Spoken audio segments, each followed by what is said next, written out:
महाराष्ट्र के deputy CM Ajit Pawar का बुधवार को निधन हुआ और बारामती एयरपोर्ट पर लैंडिंग के दौरान उनका चार्टर्ड प्लेन क्रैश हो गया, जिसमें अजित पवार के सुरक्षा कर्मी, 2 पायलट और 1 महिला क्रू मेंबर समेत 5 लोगों की जान चली गई।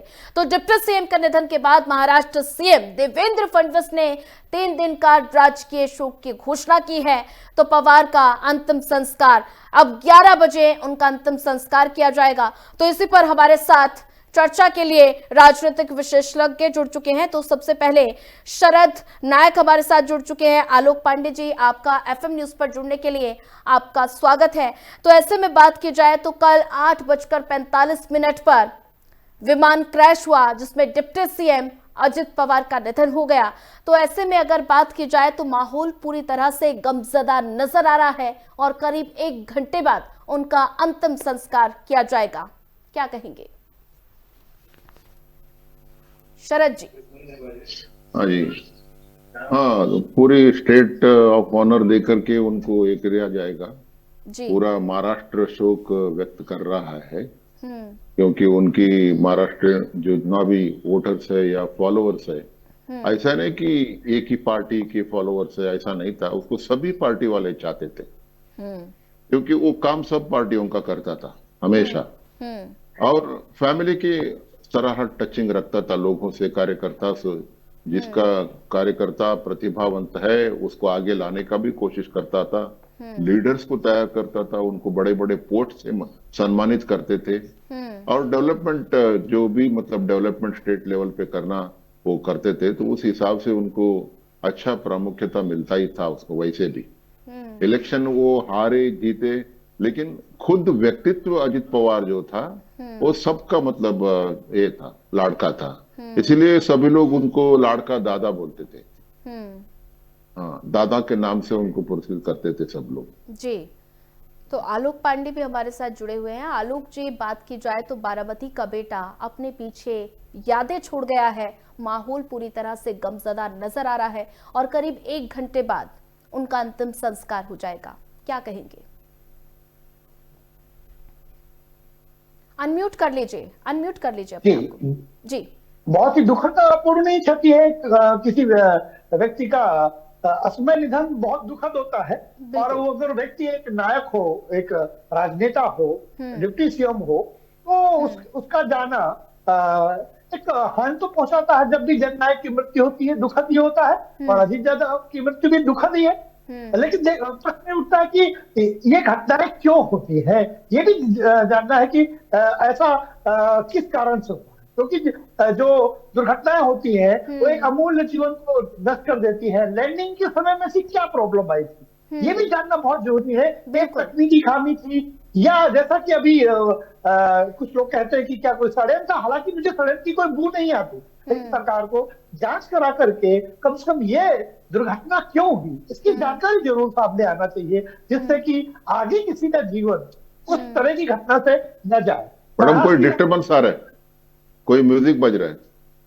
जी जी। महाराष्ट्र की राजनीति में जिस तरह से उन्होंने अपने आप को स्थापित किया और जननायक के रूप में रहे, हालांकि उनके ऊपर कुछ भ्रष्टाचार के आरोप भी लगे, लेकिन फिर भी जब आप सामाजिक जीवन में होते हैं, राजनीतिक जीवन में होते हैं, तो आपको आरोपों का भी सामना करना पड़ता है। तो अब उनकी मृत्यु हो गई है, और उनके साथ उनकी अच्छाइयां व्यक्ति की रह जाती है। और भारतीय समाज में तो माना जाता है कि अगर व्यक्ति में बुराइयां हैं, उसकी मृत्यु के बाद बुराइयों पर हम चर्चा नहीं करते हैं। अधिक ज्यादा भी अच्छाइयों और बुराइयों का एक सम्मिश्रण से जैसा एक मनुष्य होता है, लेकिन इस समय क्योंकि अब उनकी मृत्यु हो गई है तो हम सब उनकी अच्छाइयों पर बात करेंगे। और मानते हैं महाराष्ट्र का एक बेटा खोया है, 3 दिन का राजकीय शोक है, और पूरा भारत, पूरा महाराष्ट्र उस संतप्त परिवार के साथ। बिल्कुल। शरद जी, आपसे जानना चाहेंगे, जैसा कि आप आलोक पांडे जी को सुन रहे थे, उन्होंने तमाम बातें कही हैं, तो ऐसे में उन्होंने जिक्र किया कि राजनीतिक गलियारों में चर्चा का विषय मैडम डिस्टर्बेंस आ रहा है, कोई बेल बज रहा है, कुछ तो मोबाइल का बेल बज रहा है। जी जी, ठीक है, उस डिस्टर्बेंस को क्लियर कराते हैं। तो मेरा सवाल शरद जी आपसे ये है, मैं बोल नहीं पा रहा हूँ, मेरा कान में बज रहा है। ठीक है, पीसीआर टीम प्लीज इस प्रॉब्लम को सॉल्व कर दीजिए। तो आलोक जी, जैसा कि आप बता रहे थे, तो ऐसे में तमाम ऐसे राजनीतिक नेता हैं जो सवाल उठा रहे हैं। ममता बनर्जी की बात की जाए तो उन्होंने सवाल उठाया है और साथ ही जांच की मांग की है। अखिलेश यादव उनके सपोर्ट में आ गए हैं, उन्होंने भी जांच की मांग की है। इसे आप कैसे देखते हैं? देखिए, जब भी ऐसा हादसा हुआ है, जैसा कि ये अहमदाबाद का हादसा हुआ, तो वहां पर भी farmer Rupani, former chief minister of Gujarat, वो भी उसमें ट्रेवल कर रहे थे, उनका भी मृत्यु हो गया जी।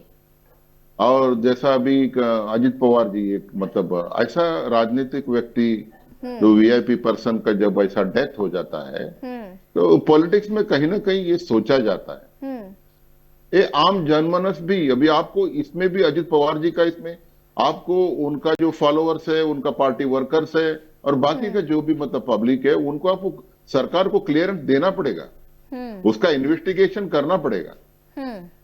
इस हादसे में कैसा हुआ, जब वीएसआर कंपनी बोल रही है कि हम लोग को जो जी एरोप्लेन है वो बहुत अच्छी तरह से मतलब मेंटेन किया हुआ है, लेकिन वो यही तो कहना, मुझे मेरा भी है, 16 साल पुराना एरोप्लेन है, उसके अंदर मेंटेनेंस कैसा किया, मैकेनिकल हुआ, हाइड्रोलिक हुआ, किस तरह से हुआ, ये तो किसी को अभी पता नहीं है। वो जांच की मतलब वादी पता चलेगा। तो ऐसा वक्त में जैसा संजय गांधी का ले लीजिए, उनका भी एयरक्राफ्ट में निधन हो गया। हाँ, बहुत सारे लोगों का, जैसा बाल योगी आप जानते होंगे, फॉर्मर स्पीकर आंध्र प्रदेश के, उनका भी ऐसा हादसा हो गया। राजशेखर रेड्डी, उनका भी ऐसा हो गया। तो ऐसे वक्त में जब सवाल उठता है लोगों का मन में, इन्वेस्टिगेशन एजेंसी तक पहुंचने का आम आदमी का शक्ति तो नहीं है, लेकिन अपना ही मतलब माइंड में वो सवाल तो खड़ा कर सकता है ना। सवाल खड़ा करने का अधिकार है उनको, राजनेता है वो, लाखों करोड़ों उनका फॉलोअर्स है, ठीक है, और काफी सारे डेवलपमेंट उसने किया है। वो हिसाब से उस कंपनी का जो भी मतलब प्लेन है या ये है, तो उनका इंक्वायरी होना जरूरी है, लोगों को क्लियर करना जरूरी है। ठीक है आलोक जी, जैसा कि आप शरद जी को सुन रहे थे, उन्होंने बोला कि सवाल उठाना लाजमी है। तो ऐसे में अगर बात की जाए, ममता बनर्जी ने तमाम आरोप लगाए हैं, साथ ही उन्होंने दुख भी व्यक्त किया और साथ ही उन्होंने कहा कि इस हादसे की जांच होनी चाहिए। अखिलेश यादव इनके सपोर्ट में आ गए हैं और उस पर शरद पवार का बयान भी सामने आया है कि इस मामले में साजिश नहीं, ये एक हादसा था। तो ऐसे में स्पष्टीकरण भी शरद पवार की तरफ से दिया गया है, इसे आप कैसे देखते हैं? क्या ये साजिश मानी जाए? देखिए, अगर साजिश की संभावना होती तो शरद पवार का ये बयान नहीं आता कि उनकी मृत्यु को इस तरह से न कहा जाए। तो सर, जो अभी खबरें चल रही हैं कि विजिबिलिटी कम थी और विजिबिलिटी कम के साथ प्लेन को उतारने की कोशिश की गई है, बाकी तो अभी जांच आएगी, ब्लैक बॉक्स ओपन होगा, वहां तो हर जो बात होती है अंदर वो सब रिकॉर्ड हो जाती है और ब्लैक बॉक्स में सुरक्षित हो जाती है, तो उसकी जानकारी तो मिलेगी। लेकिन अगर उनके परिवार से उनके ताऊजी यही कह रहे हैं कि चाचा जी कह रहे हैं कि उनकी ऐसी बात को न कहा जाए, तो एक प्रथम दृष्टया जब अपने घर से उत्तर आने लगता है कि नहीं, ऐसा घटना नहीं है। लेकिन फिर भी बगैर जांच के कहना मुश्किल है। लेकिन जैसा कि हमारे अभी साथी राजनीतिक विश्लेषक ने कहा कि बहुत लोगों की मृत्यु हो गई, माधवराव सिंधिया की मृत्यु हो गई। हालांकि हर मृत्यु पर जो हवा में होती है उसको लेकर के और ज्यादा ये आशंका व्यक्त की जाती है, क्योंकि प्लेन को क्रैश कराना और आसान होता है, ऐसा लोगों का मन, ऐसा लोगों का जंक्शन है। लेकिन जैसे भाजपा की एक्स मुख्यमंत्री की रूपाणी जी की मृत्यु हुई, अब उनको मारने के लिए पूरे 100 लोगों को तो नहीं मार दिया जाएगा ना। प्लेन क्रैश के लिए रूपाणी जैसे एक्स सीएम थे, ऐसे इतने महत्वपूर्ण व्यक्ति थोड़े न थे। तो इस तरह से जब भी अब इंदिरा गांधी के बेटे जब सोनिया गांधी मरे, तो मैं जब उसी समय होश संभाल रहा था, या जब मेरी होश आई, तो लोग तो यही कहते हैं कि इंदिरा गांधी ने अपने बेटे को मरवा दिया। आज भी एक गांव में देहात में चलन है, कहते हैं इंदिरा गांधी ने मरवा दिया सोनिया गांधी को। क्या ऐसा है? बिल्कुल नहीं है। लेकिन ये चर्चा जब एक माँ को नहीं बख्शा जाता, अपने बेटे के जीवन की हत्या के लिए आरोपी गांव में, देहात में, शहरों में, खेड़ों में बना दिया जाता है, तो इसका मतलब ये है कि हर मृत्यु में जो उनको चाहने वाला व्यक्ति है, वो लगता है कि ये साजिश की होगी। बहुत बार अंतर्राष्ट्रीय स्तर पर साजिश हुई है। भाभा जी जो मरे, भारतीय वैज्ञानिक, परमाणु वैज्ञानिक। ठीक है आलोक जी, आपको रोकना चाहूंगे, एक बड़ी जानकारी आपको बता रहे हैं। महाराष्ट्र में 3 दिन का राजकीय शोक, अजित पवार को दिया गया राजकीय सम्मान। थोड़ी देर में अजित पवार का अंतिम संस्कार होगा, ये बड़ी जानकारी आपको बता रहे हैं। तो विद्या प्रतिष्ठान में अंतिम संस्कार होगा। तो अंतिम संस्कार में प्रधानमंत्री नरेंद्र मोदी, गृह मंत्री अमित शाह और बीजेपी अध्यक्ष शामिल होंगे।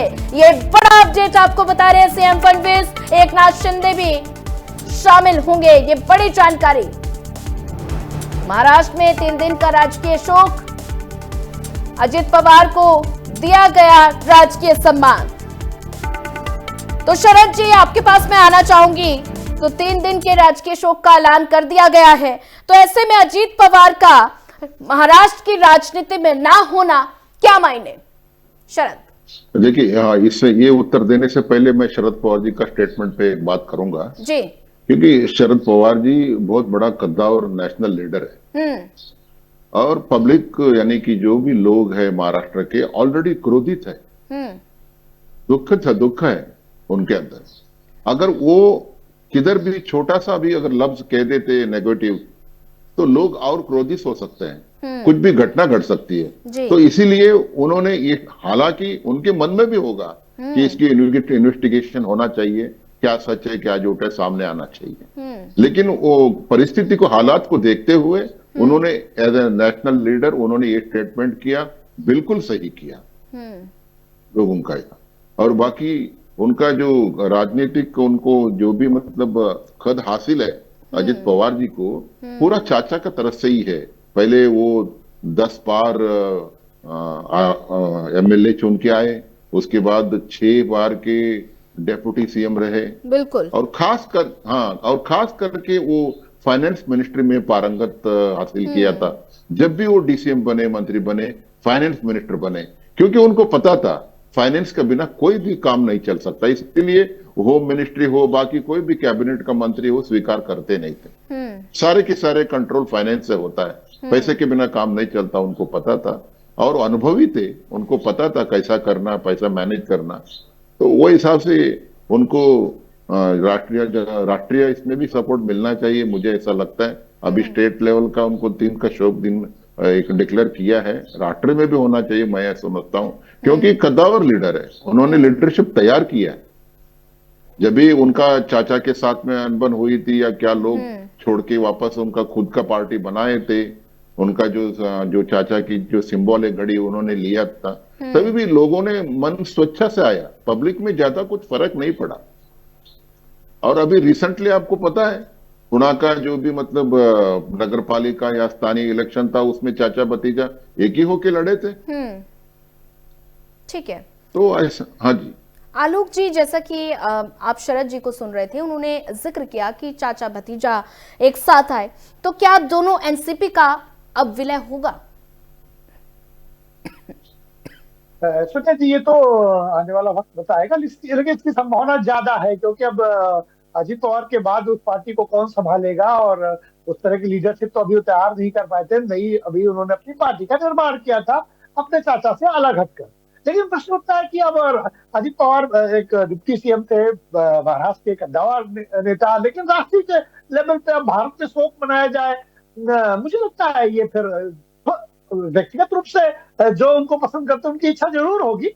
अजित पवार इतने बड़े व्यक्तित्व तो कहना कि भारत सरकार शोक मनाए, ठीक है, मांग के रूप में ठीक है, लेकिन राज्य सरकार उनको पर्याप्त सम्मान दे रही, 3 दिन का राष्ट्रीय शोक मना दिया गया, इतना भी पर्याप्त है उनके लिए।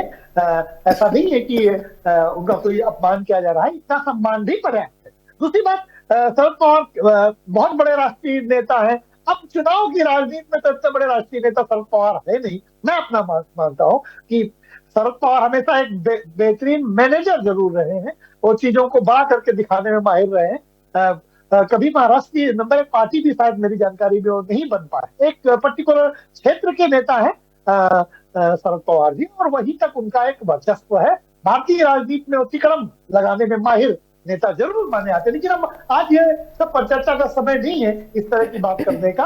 मेन बात यह है कि उनकी जो मृत्यु हुई है, और क्या ये मृत्यु ऐसे ही अबूझ पहेली के रूप में रह जाएगा कि हाँ एक दुर्घटना है, या एक उसका उत्तर आएगा कि हाँ भाई वास्तव में ये कहीं षड्यंत्र तो नहीं था, अगर षड्यंत्र था तो किसको लाभ होना था, और अगर दुर्घटना है तो फिर ऐसी दुर्घटना दोबारा ना हो।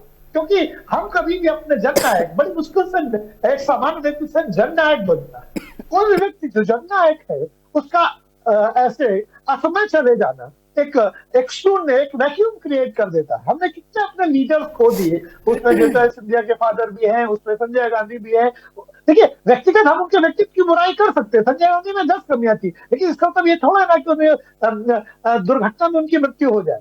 अजित पवार में 100 कमियां रही होंगी, उनके पास भ्रष्टाचार के आरोप रहे और बहुत सारे केसेस चले हैं, लेकिन इसमें तो ये कतई नहीं है कि ऐसे नेता राजनीति में जब आते हैं 100 आरोप लगते हैं, प्रत्यारोप लगते हैं, ये सब चलता रहता है। लेकिन इस तरह से एक नेता का खो जाना एक दुर्घटना में, बिल्कुल जब लैंडिंग के समय दुर्घटना हो जाए, बिल्कुल ऐसा भी नहीं है कि लैंडिंग करते समय चूक हो जाए। तो मुझे प्रथम दृष्टया खबरें मिली, जो जानकारी मिली, लैंडिंग चूक में अगर किसी की जान चली जाती है तो मुझे लगता है कि नेताओं को सोचना पड़ेगा कि हवाई यात्रा क्या सुरक्षित है या फिर वो रोड मार्ग से चलना शुरू कर दे।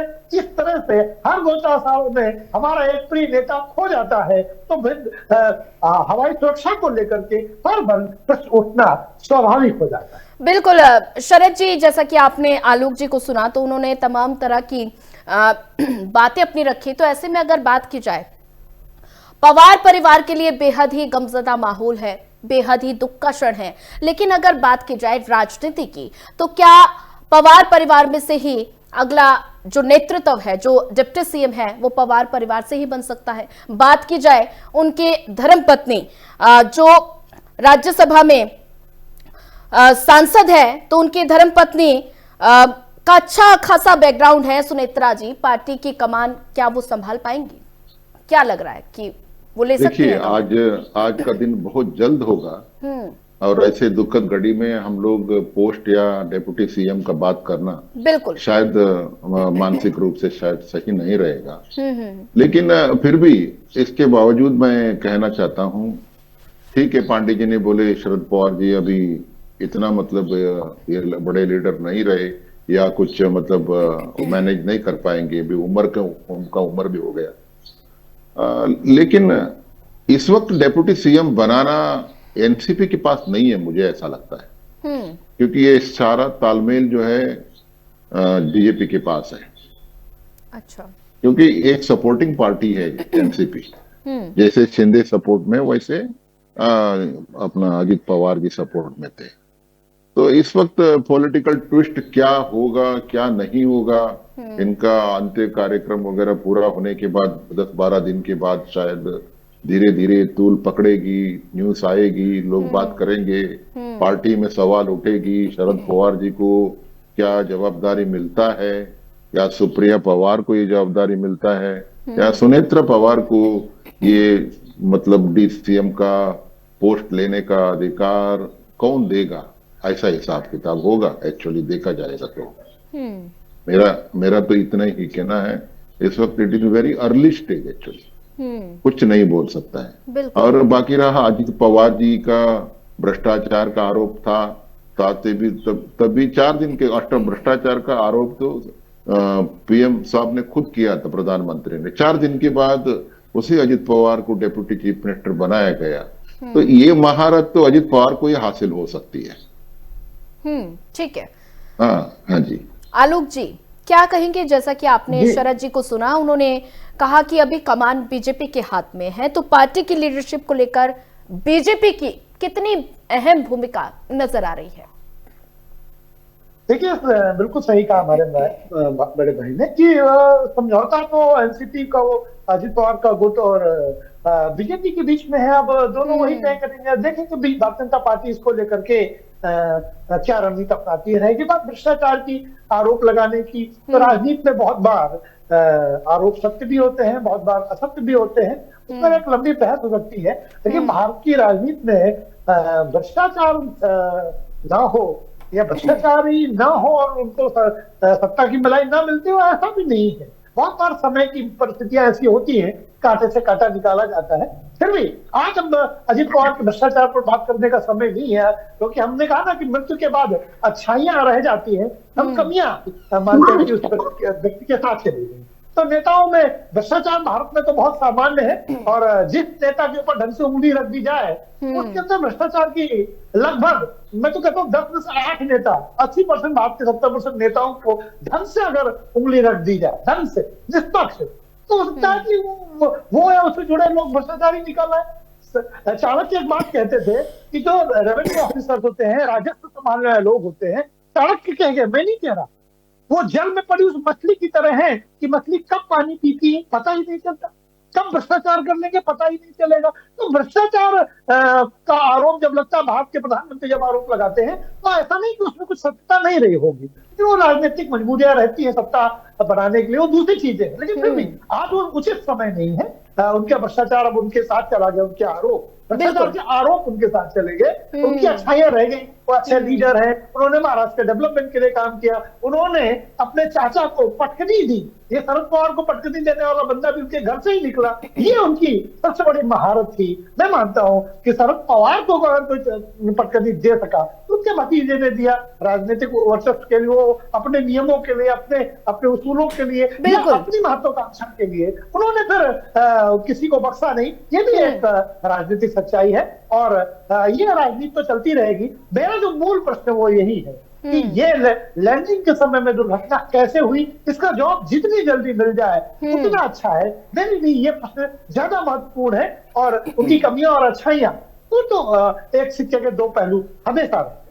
बिल्कुल शरद जी, जैसा कि आप आलोक जी को सुन रहे थे, उन्होंने तमाम तरह की जानकारी दी है। तो ऐसे में अगर बात की जाए 2023 में अजीत पवार ने शरद पवार से अलग होकर एक गुट बनाया था, 2023 की बात की जाए तो ऐसे में क्या अब शरद पवार के साथ दोबारा से एनसीपी मिल जाएगी, क्या लगता है? देखिए ऐसा है, शरद पवार हमेशा दो धारी तलवार पे चलते हैं। अगर कुछ समझो नेगेटिव हो गया उसका भी फायदा उनको मिलता है, कुछ पॉजिटिव हुआ तो भी उनको मिलता है। इसीलिए शरद पवार जी का राजनीति में पॉलिटिक्स को बहुत लोगों को समझना बहुत मुश्किल है, बहुत कम लोगों ने समझा है। और अगर समझो अजित पवार के चला गया तभी शरद पवार खुद भी बीजेपी में जा सकते थे, लेकिन उनको भतीजे को जाने दिया, होने दिया चीजों को। आखिरी में डेप्यूटी चीफ मिनिस्टर कौन बना? शरद पवार का भतीजा ही बना। ये राजनीति का बहुत बड़ा मतलब निकलता है, कैसा है क्या है करके वो भी रहा, लेकिन पार्टी डिवाइड हो गया, सब कुछ ठीक है, लेकिन उनका भी सदस्य चुन के आए, उनका भी एमपी चुन के आए, स्ट्रेंथ तो बड़ा ना। बिल्कुल हाँ, तो वो हिसाब से शरद पवार जी की राजनीति का कोई तोड़ ऐसा जल्दी मुझे लगता नहीं है। ठीक है, पांडे जी भी अपना अनुभवी आदमी है तो बोल सकता है कुछ भी, उसका व्यक्तिगत राय है। आलोक जी क्या कहेंगे? देखिए, इस देश का लोकतंत्र और संविधान मुझे वोटिंग की आजादी देता है, मैं उसका उपयोग कर रहा हूँ। मैंने कुछ फैक्चुअली कोई बात इनकरेक्ट कही हो तो आप हमें बिल्कुल टोक सकते हैं। रह की बात ये कि वो कोई जितना ताकतवर है, मैं तो हमेशा कहता हूँ कि वो ताकतवर से ज्यादा ताकत को यूज करना जानते हैं। सब पवार की यही खूबसूरती रही है। आप जैसे लोग कहते हैं कि उनको प्रोडिक्ट नहीं किया सकता, अरे जो व्यक्ति केवल लाभ के लिए काम करेगा तो कैसे प्रोडिक्ट किया जाएगा? वो यहाँ से लाभ मिलेगा तो वो काम कर लेते हैं, वहां से लाभ मिलेगा तो वो काम कर लेते हैं, वो खुद प्रेडिक्टेबल नहीं है। भाई कल क्या करेंगे शरद पवार को पता नहीं होता, मैं सोचता हूँ वो तो कल लाभ हमें देखेंगे कि कल सुबह किससे लाभ मिलेगा, उस हिसाब से काम करेंगे। ऐसे व्यक्ति को कौन प्रेडिक्ट कर देगा जब खुद अनप्रेडिक्टेबल हो? उत्तर बिहार में नीतीश कुमार को कौन प्रेडिक्ट कर सकता है? तो चाहे शरद पवार हो चाहे नीतीश कुमार हो, ये प्रेडिक्टेबल नहीं है। ये स्वार्थ के आधार पर चलने वाले लोग हैं, राजनीति का लाभ लेने वाले लोग हैं। मैं नहीं मानता कि ये कोई बहुत बड़े ग्रेट लोग, ये मेरा अपना मत है, ये ग्रेट लोग नहीं है, ये लाभ लेना चाहते हैं केवल, इसीलिए इनको प्रोटेक्ट नहीं कर सकते क्योंकि इनकी कोई वैल्यू सिस्टम नहीं है। नीतीश कुमार कभी आरजेडी के साथ जाते हैं, कभी बीजेपी के साथ जाते हैं, कौन प्रोटेक्ट करेगा? आज यहाँ नाराज है तो वहां चले गए, वहां ना। अब इसमें तो great leader of Bihar Nitish Kumar, ठीक है आलोक जी। आलोक जी, महाराष्ट्र की राजनीति की बात हो रही है, आप कहाँ बिहार चले गए? महाराष्ट्र की राजनीति पे बात कीजिए। मैं शरद पवार के भी यही कह रहा हूँ, ये भी वही है। ये प्रेडिक्टेबल कैसे हो सकते हैं? ये लाभ के लिए काम करने वाले लोग हैं, जनता का हित का नाम लेकर के। अगर इनकी जांच हो जाए तो अभी इतना झोल निकलेगा इनके धन का कि वो कह पाना संभव नहीं है। ये बात भी सच है, ऐसा नहीं है। बार बार आरोप लगते हैं, वो मैनेज कर लेते हैं। जैसे कि अभी हमारे भाई ने कहा कि उनका भतीजा डिप्टी सीएम बना, क्या इसीलिए भेज दिया गया था कि सत्ता में रहेंगे तो जांच नहीं हो पाएगी, जांच से बचे रहेंगे? ये भी तो आरोप लगते हैं शरद पवार के ऊपर कि जांच से बचने के लिए सब कुछ कर रहे हैं। क्या कहेंगे शरद जी, क्या कहेंगे? तमाम तरह के आरोप लगाए जा रहे हैं। बात ऐसा है, देखिए जांच से बचने के लिए क्या कहेंगे शरद जी? देखिए आज का दिन तो मैं व्यक्तिगत आरोप प्रत्यारोप करने में मैं इच्छा नहीं रखता हूं, क्योंकि आज का दिन बहुत दुखद है। लेकिन इसी शरद पवार को कई मंच में प्राइम मिनिस्टर नरेंद्र मोदी जी ने अपना राजनीतिक गुरु माना हुआ है। कई स्टेजों में आप सुना होगा। बारामती में खुद गए थे उनको मिलने के लिए, उधर ही बोले हुए उन्होंने कि ये मेरा गुरु है सर। काफी बार मतलब उनका मतलब प्रशंसा उन्होंने किया है मोदी जी। और बाकी रहा शरद पवार, अजित पवार को लेना, बीजेपी का भी कुछ स्वार्थ है। बीजेपी को पता था अगर शरद पवार का पार्टी महाविकास आघाड़ी के साथ रहेगा तो हम लोग महाराष्ट्र में सरकार बना नहीं पाएंगे। तो हर एक को कुर्सी चाहिए। कुर्सी किसको नहीं चाहिए मैडम? सभी को कुर्सी चाहिए, लेकिन कुर्सी हासिल करने का तरीका अलग अलग है सबका। कोई प्रलोभ देते हैं, कोई पैसा देते हैं, कोई पोस्ट देते हैं, ऐसा करके मतलब सत्ता हासिल करते हैं। क्या बीजेपी ने तोड़फोड़ नहीं किया महाराष्ट्र का असेंबली का? होशियारी साहब गवर्नर थे शायद। ठीक है, क्या कहेंगे आलोक जी? ऐसा होता है जी। आलोक जी, शरद जी को आप सुन रहे हैं, उन्होंने कहा कि बीजेपी को अपने कन्वीनियंस के हिसाब से राजनीति होता है। ठीक है, आलोक जी क्या कहेंगे? शरद जी को आप सुन रहे थे, उन्होंने कहा कि बीजेपी स्वार्थ के लिए, बीजेपी स्वार्थी नजर आ रही है, क्या कहेंगे? देखिए, राजनेताओं का तो काम ही है सत्ता की प्राप्ति के लिए, लेकिन फिर एक जो वसूल होता है कि मैं किस आधार पर चलेंगे। लेकिन जो क्षेत्रीय दल है उनका आधार नहीं, उनका बेस नहीं होता, बेस केवल प्योर होता है। जैसे बीजेपी है, उसके कुछ तो वसूल है कि भाई वो इस लाइन पे चले। लेकिन जो क्षेत्रीय दल होते हैं, अजित पवार तो अब चले गए, उनकी बात मैं नहीं करूंगा। शरद पवार की जब बात करते हैं तो उनकी कोई वसूल नहीं है। इस बात का मुझे दुख है। अब नरेंद्र मोदी ने किस कॉन्टेक्स्ट में उनको अपना गुरु कहा, हो सकता है यही सीखना चाहते हो कि कम से कम सत्ता ताकत होने के बाद में भी इतनी ज्यादा सत्ता का प्रदर्शन कैसे कर लेते, कैसे गठजोड़ कर लेते। गुरु तो बहुत रूप में कहा जाता है किसी को, तो इससे उनसे क्या सीखा जाए? ऐसा तो है नहीं कि कोई व्यक्ति आता है और उसके बाद इतना बड़ा पार्टी खड़ी कर लेता है शरद पवार रूपी व्यक्ति। तो उनसे सीखना तो मैं भी सीख सकता हूँ कि जीवन में तो मैं कह दूं कि भाई शरद पवार से ये सीखना चाहिए। तो या इस परिप्रेक्ष्य में गुरु ठीक है। हर नेता का अपना एक बेस वोट बैंक होता है, हर नेता अपना आधार रखता है। लेकिन मैं जितना जान पाया हूं शरद पवार को, मैं उतना ही जानता हूं कि वो जुगाड़ की राजनीति ज्यादा करते हैं। अगर महाराष्ट्र में इतने बड़े नेता होते तो फिर वो एक बार पूर्ण बहुमत की सरकार ही बना लेते, कम से कम महाराष्ट्र में। कितनी बार उन्होंने पूर्ण बहुमत की सरकार, पार्टी बनने 25-30 साल हो गए उनको पार्टी बने हुए, जहां तक मैं जानता हूं। और इतने लंबे समय से वो पार्टी में रहने के बाद 2004 के आसपास शायद बनी सोनिया गांधी के मैटर को लेकर के, तो जो इतना 2 दशक से ज्यादा का होगी वो पार्टी उनकी, और एक बार पूर्ण बहुमत की सरकार नहीं है। सब जो मेरी जानकारी सबसे बड़ी राजनीतिक दल भी नहीं बनी वो महाराष्ट्र में। तो इसलिए इस तरह की बात करता है। अब हमारा तो व्यक्तिगत लाभ है नहीं, तो मैं उनको क्रिटिकली इवेल्युएट करता हूं कि ठीक है, उन्होंने महाराष्ट्र के कुछ हिस्से के नेता है, महाराष्ट्र के कुछ पार्ट के नेता हैं, पूरे महाराष्ट्र के भी नेता हैं। अजित पवार के लिए आज जो उनका जाना है ये दुखद है। उस तरह की परिचर्चा हम लोग बाद में कभी कर लेंगे। मैं हमेशा मानता हूं कि क्षेत्रीय दलों में जुगाड़ की राजनीति ज्यादा होती है, लेकिन फिर भी अजित पवार ने अपने आप को सिद्ध किया, डिप्टी सीएम तक पहुंचे, जरूरत पड़ी तो चाचा के साथ रहे, जरूरत पड़ी तो चाचा के विरोध में रहे। अब उनके मरने के बाद देखिए अब शरद पवार ने उनको भेज दिया था बीजेपी से अंदर से हाथ मिलाने के लिए। ये सब सारी चीजें कल से हम लोग पर चर्चा करेंगे। आज मेरा मूल प्रश्न ये है, अजित पवार कितने बड़े नेता, कितनी जनता की पसंद नापसंद, ये दूसरी बात। पहली बात यह है कि आज दुखद दिन है, अजित पवार का जाना यूं ही चले जाए। एक नेता बड़ी मुश्किल से, सामान्य व्यक्ति से नेता तक के पद तक जब पहुंचता है, वो बहुत कठिनाइयों से गुजरता है।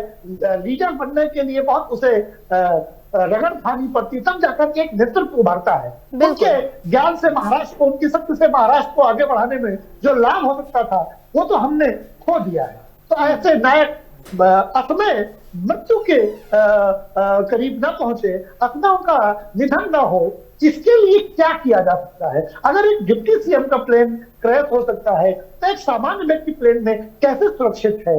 इस बात का उत्तर मिलना ज्यादा बड़ी बात है कि ये बताया जाए कि क्यों मृत्यु हुई, जल्दी से जल्दी बताया जाए कि महाराष्ट्र की सरकार अपने डिप्टी सीएम की सुरक्षा में कहीं चूक तो न कर बैठी। एक डिप्टी सीएम की सुरक्षा में या उसकी जो भी व्यवस्था थी उसके फ्लाई करने की, उसमें कहां चूक हुई? चूक का उत्तर मिलना सबसे बड़ी घटना है, क्योंकि अगर एक डिप्टी सीएम की दुखद मृत्यु हो सकती है हवाई यात्रा में, तो सामान्य लोगों का जीवन कैसे हवा में सुरक्षित है, ये प्रश्न ज्यादा बड़ा है। बिल्कुल शरद जी, क्या कहेंगे आप? देखिए, शरद पवार जी का राजनीति में भी हम लोगों ने काफी डिस्कस कर लिया एक्चुअली जी।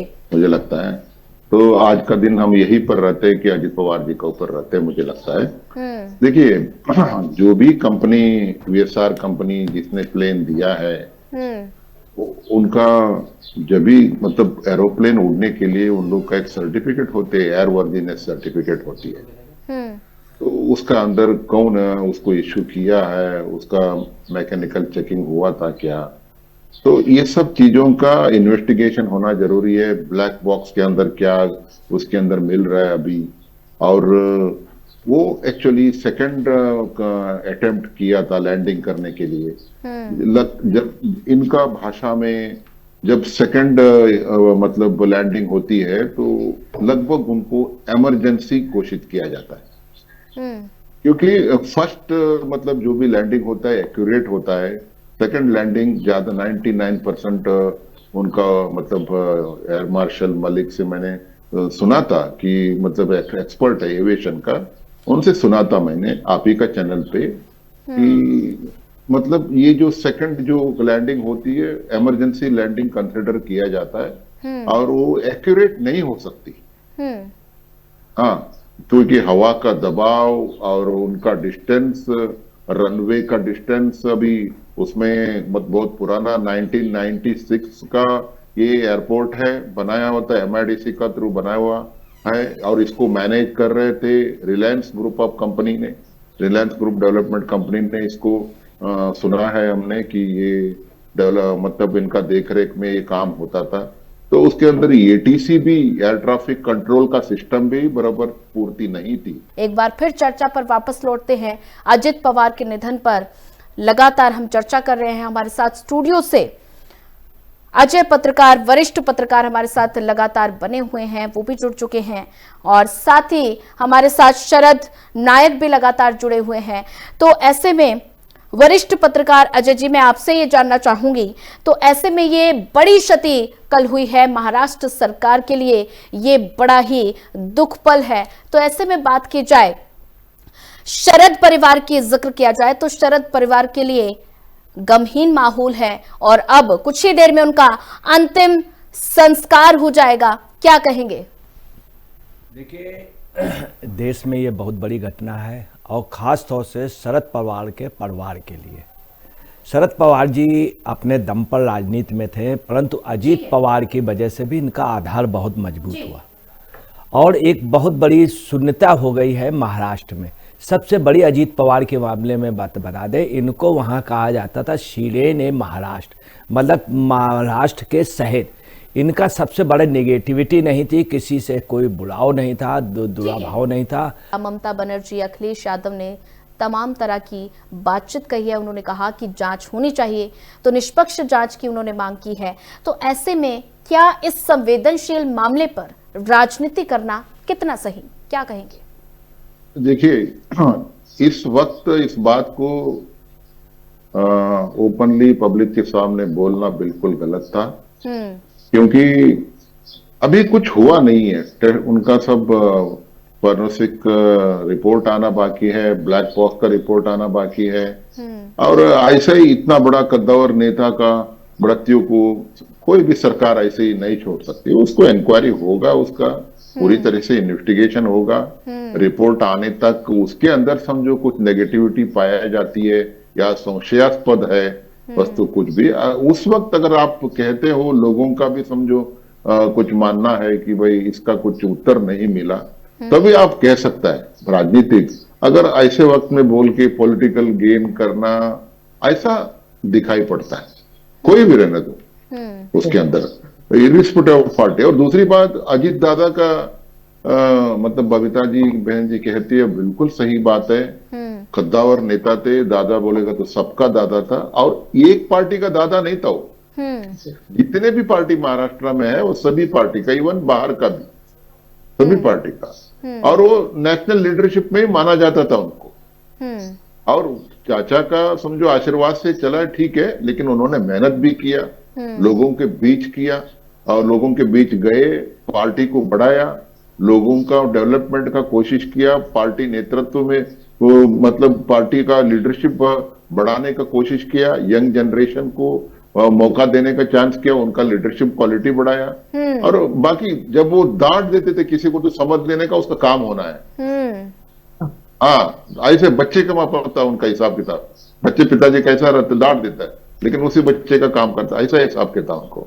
तो इसलिए वो अगर बोल दिया कि ये काम होना है तो 100% करके देगा। अगर नहीं होना है तो किसी के पास तुम जाओ, तुम्हारा काम नहीं होने वाला है। इतना सबको लोगों को पता, मेरे से ज्यादा तो बबीता बहन जी जानता है इस बात को। बिल्कुल। और वो चैलेंजिंग नेता थे, किसी भी मंच पे कुछ भी कह देते थे, और कह देते उसका मतलब सामना भी करते थे। आरोप भी लगता है तो भी आरोप, कितने आरोप लगे, करप्शन का आरोप लगे, लेकिन वो डट के रहे अपना काम में, कोई कमीपना उन्होंने नहीं बताया। ठीक है, हमारे साथ स्टूडियो से वरिष्ठ पत्रकार अजय जी भी हमारे साथ मौजूद हैं। अजय जी, जैसा कि आपने बबीता जी को भी सुना, शरद जी को भी सुना, तो ऐसे में तमाम तरह की राजनीति इस मुद्दे पर हो रही है। ये एक संवेदनशील मामला है और पवार परिवार के लिए आज बेहद ही दुख का क्षण है। तो ऐसे में इस मामले पर राजनीति करना कितना सही? देखिए, बहुत ही गंदी बात है इस तरह की राजनीति करना और गलत राजनीति करना। आपको बता दें, कल इसमें शरद पवार जी इतने परेशान हो गए, उन्होंने हाथ जोड़े कि कृपया इस तरह से मेरे परिवार के लिए मत कहिए, ये एक हादसा है। और उन्होंने हाथ जोड़े कि यहाँ पे राजनीति दर्ज कीजिए। उन्होंने स्पष्ट रूप से एक बार नहीं 3 बार उन्होंने हाथ जोड़ करके कहा। दूसरे उनके परिवार ने भी कहा, उनके भतीजे ने भी कहा, और उनकी जो वाइफ है सुनेत्र जी ने भी कहा कि कृपया आप राजनीति। अब ममता बनर्जी, खड़गे जी ने किया। इसके अलावा जो इमरान प्रतापगढ़ी ने कल बयान दिया। कल इमरान प्रतापगढ़ी सुबह से फ़ोन करते रहे सभी मीडिया चैनल को कि हमारा बयान ले लो, किसी नहीं लिया। फिर सोशल मीडिया में डाला कि ये बहुत बड़ा षड्यंत्र है। तो उनको मालूम है तो आके बताएं, वो ममता बनर्जी से इसमें पूछताछ होनी चाहिए और खड़गे जी को ही बुलाने थे। अब देखिए दूसरी बात, 15,000 घंटे का एक्सपीरियंस था जो मेन पायलट है, 15,000 घंटे, जो बहुत बड़ा एक्सपीरियंस होता है। दूसरा जो विमान था, चार्टर्ड विमान था, जेट विमान था, बहुत मजबूत और बहुत कीमती, बहुत अच्छा विमान था। तीसरी आपको बता रहे हैं कि उनका लास्ट शब्द सुना गया है कि शिट, ओह शिट। और बाकायदे कॉकपिट वॉइस रिकॉर्डर भी मिल गया है। किसी ने नहीं कहा इस तरह की राजनीति। अब आइए दूसरी तरफ, संजय गांधी एक्सपायर हो गए थे और विमान हादसे में, उसमें स्वयं इंदिरा गांधी दोपहर बाद गई और घड़ी ढूंढ रही थी कि उनके स्विस बैंक कब मिल जाए। ठीक है, तो अब देखिए और भी विमान दुर्घटनाएं हुई, उस पर आरोप नहीं लगे, जबकि वो संदेहजनक थी। मेनका गांधी ने खुद कहा, कई बार कहा, इसके पहले मेनका गांधी ने कहा था मम्मी जो ये जहाज है काफी ऐसा जहाज है और इस जहाज को बदलवा दिए, मेनका गांधी ने कहा था, ये एक्सेप्ट हुआ है उसके पहले भी। तो आप देखिए इस तरह की राजनीति बेहद गंदी है। ऐसा बिल्कुल नहीं, जिसको 15,000 घंटे का सुमित कपूर को अनुभव था और 1,500 घंटे का सौम्यवी पाठक को था। ठीक है अजय जी, वापस आपके पास आना चाहूंगी। बबीता जी, एक और सवाल है, जैसे कि पवार परिवार के लिए वाकई में दुख का क्षण है, तो ऐसे में हमारे FM न्यूज चैनल की तरफ से संवेदनाएं आपके परिवार के प्रति बिल्कुल है। तो लेकिन अगर राजनीति की बात की जाए तो अजीत पवार के जो समर्थक हैं उनके मन में ये बड़ा सवाल है कि अब लोक सेवा को आगे कौन लेकर जाएगा, क्या लगता है? हम लोगों के दिल में है। कल आदरणीय पवार साहब की, सारा मंत्रिमंडल, प्रफुल्ल भाई जी हमारे सब बैठे थे, तो कल तो कोई स्थिति में नहीं थी कि कुछ डिसाइड करे, और आज भी अभी ये सब होने के बाद ही कुछ डिसाइड हो पाएगा कि कमान किसके हाथ में और कहाँ दी जाएगी, बिल्कुल अभी तक कुछ डिसाइड नहीं है। और किसी का यानी कोई टारगेट नहीं है कि इसको मिलना चाहिए, उसको मिलना चाहिए। सब एकदम शिथिल बैठे हैं, किसी का दिमाग नहीं चल रहा है। इसी में अभी कोई रुझान कहीं भी नहीं है। सिर्फ अभी फिलहाल सबका ध्यान सिर्फ हमारे दादा की तरफ है, अंतिम विदाई की तरफ। बिल्कुल। बबीता जी, आपका हमारे साथ जुड़ने के लिए आपका धन्यवाद। हमारी संवेदनाएं आपके साथ हैं, तो आपका धन्यवाद। तो अजय जी, क्या कहना चाहेंगे? देखिए, मैं अजीत पवार के बारे में एक बात बतला दूं। अजीत पवार का अपना एक व्यवहार था और शरद पवार के बहुत बड़े आधार थे। सुप्रिया सूले अगर आज राजनीति में है तो शरद पवार और अजीत पवार के आशीर्वाद से। एक बारी आधी रात के लिए मुख्यमंत्री बने, उप मुख्यमंत्री, मतलब सरकार इन्होंने बना ली आधी रात के लिए। उस समय शरद पवार जी को जब सुबह मालूम हुआ, इन्होंने लगभग 4 बजे शपथ ली। जब शरद पवार जी को 7-8 बजे मालूम हुआ तो उन्होंने इनको डांटा। इनकी इतनी हिम्मत नहीं हुई, विधानसभा में इन्होंने सर नीचे कर लिया और जा करके वहां से विधानसभा से निकलने के उसमें थे। जो आदमी खुद सरकार गठन किया वो शरद पवार की इतनी इज्जत करते थे। दूसरा मैं एक एग्जाम्पल बता दूं, मेरे सामने की बात है, एक व्यक्ति ने इनके ऊपर हमला किया शरद पवार के, और वो एक धार्मिक उसका था, मतलब उसका उस धर्म से कोई नाता नहीं था। उसने हल्का से निकाला, बोले हर वक्त भाषा बोलता रहता, हर वक्त भाषा। शरद पवार ने उसको माफ कर दिया उसी वक्त और ये भी कहा कि उसको छोड़ दो। उसके बाद अजीत पवार हम लोगों पे बहुत ज्यादा गुस्सा हुए कि आप लोगों ने क्यों नहीं पीटा। तो हम लोगों ने कहा भैया ये काम हम लोग नहीं कर सकते, मगर ये अजीत पवार का प्रेम था। शरद पवार ने कई बार उन्हें बुरी तरह से डांटा, मगर अजीत पवार। दूसरी आपको अजीत पवार के बारे में बता दें, आर.के. करंजिया जो कि बहुत बड़े पत्रकार थे, आर.के. करंजिया ब्रिड्स के, एक बार ये बात इंदिरा जी ने कही थी शरद पवार से कि वो आपका जो बच्चा है उनको बेटा समझते थे इंदिरा जी, उनको आर.के. करंजिया बड़े दुलाते हैं, मतलब मानते हैं। आप समझ ये। दूसरी आपको बता दें, सिल्वानो जो सुशील सिल्वानो बहुत वरिष्ठ पत्रकार रहे, वो भी इनके प्रत्येक प्रेस कॉन्फ्रेंस में इतने बुजुर्ग होकर के, जिन्हें कई प्रधानमंत्री बाई नेम लेते थे। एक बार इंदिरा गांधी जी ने कहा था कि इनके लिए कुर्सी लगाइए। वो सुशील सिल्वानो अजीत पवार के उसमें हमेशा दिल्ली में हम लोगों को मिले। हम लोगों ने उनसे एक आध बार पूछा तो उन्होंने बताया कि ये व्यक्ति ऐसा है, इसके अंदर निगेटिविटी नहीं, सबको बाई नेम जानते थे अजीत पवार। तो अजीत पवार का कहीं ना कहीं कुछ कैरेक्टर है और शरद पवार जैसे व्यक्ति से आगे निकल गया, मगर शरद पवार का सम्मान कितना किया। दूसरी आपको बता दें, एक भाजपा की बहुत बड़ी लीडर थी, वो भाजपा से टिकट चाहती तो भाजपा ने समझाया ऐसा करो, या तो शिंदे के उसमें अजीत पवार के उसमें चले जाओ, वहां से तुमको टिकट मिल जाएगा, तुम इतनी बड़ी लीडर हो। अजीत पवार ने तुरंत कहा कि मैडम मैं आपका सम्मान करता हूं, मैं भाजपा का सम्मान करता हूं, पर्रिकर जी का सम्मान करता हूं, सभी का, परंतु आपको मैं इसलिए पार्टी में नहीं लूंगा क्योंकि आपने मेरे चाचा जी के लिए कई बार उल्टा सीधा बोला। ये शरद पवार का कैरेक्टर था। दूसरी आपको शरद पवार का कैरेक्टर बतला दे, 1 सेकंड ले रहा हूं। शरद पवार जिस समय अभी वहां के पे फडणवीस चीफ मिनिस्टर बनने का और शिंदे का बवाल चल रहा था, उस समय शिंदे ने एक प्रेस कॉन्फ्रेंस की और अजीत पवार उसमें आए, तो उसमें शिंदे का कहना था कि देखिए मंत्रिमंडल गठन होगा, अभी हम कुछ कह नहीं सकते हैं, ये अभी नहीं, कल परसों में निर्णय होगा और हम शपथ लेंगे कि नहीं, ये शिंदे ने कहा। अजीत पवार तुरंत बोले नहीं भाई, कल मैं शपथ लूंगा, कल शपथ ग्रहण होगा, मैं सरकार के साथ हूं, मुझे शपथ मिले या ना मिले, परंतु मैं ना मुख्यमंत्री बनूंगा, स्पष्ट उन्होंने कह दिया, और मैं सरकार के साथ हूं, भाजपा का गठबंधन होगा, कल सरकार होगी। आपको बता रहे एकनाथ शिंदे एकदम से सहम गए, एकदम से सहम गए इन्होंने कहा। और आपको बता रहे जो वहां सरकार चली है उसमें अजीत पवार ने शुरू से कहा था मैं भाजपा गठबंधन के साथ हूं, रहूंगा।